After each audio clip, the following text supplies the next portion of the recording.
Hi guys! Welcome to my vlog. Hay nako, tanghali na naman nga at magluluto na naman tayo ng ulam nito.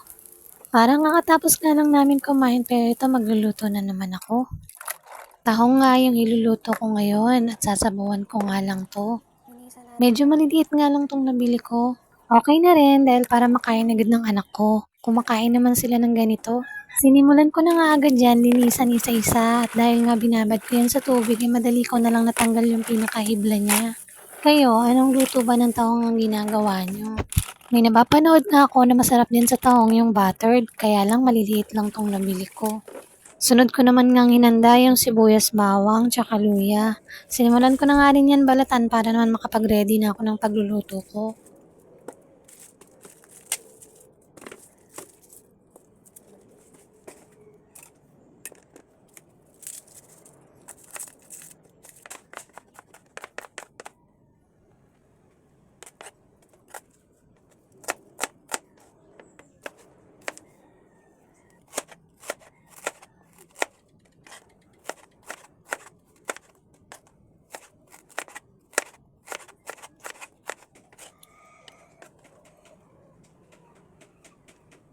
Pagkatapos kong hiwain yung mga sangkap na kailangan ko, ay nagsimula na rin ako magluto. At inuna ko ang ginisa dyan yung luya, bawang at sibuyas.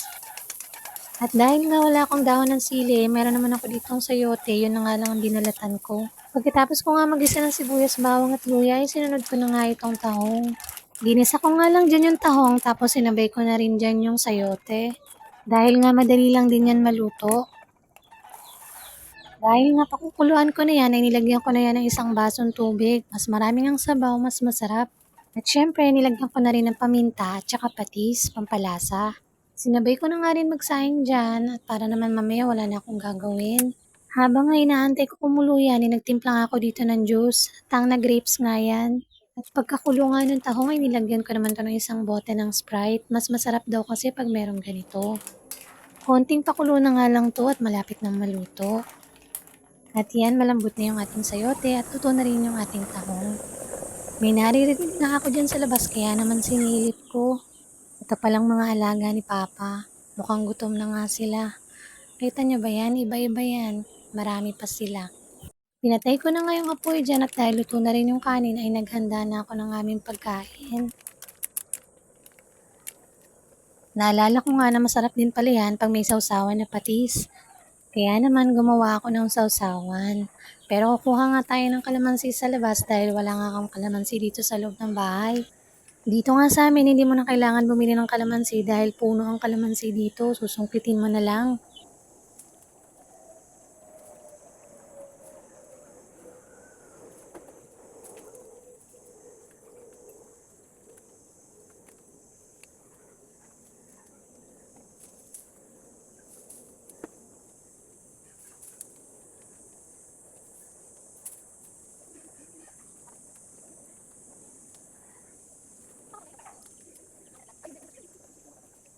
Tinanong ko nga si Papa kung pwede na ba yung mga mangga dyan pero sabi niya maliliit pa nga daw.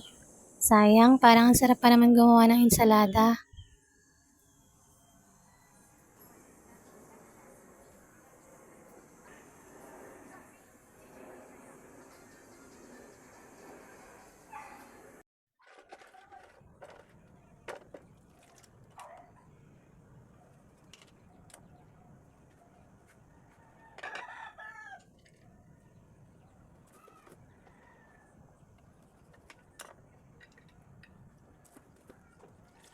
Pagpasok ko nga sa loob ay tinuloy ko na yung paggawa ng sausawan at naalala ko meron nga pala akong biniling mangga dito. Kaya naman nag-iwa na rin ako.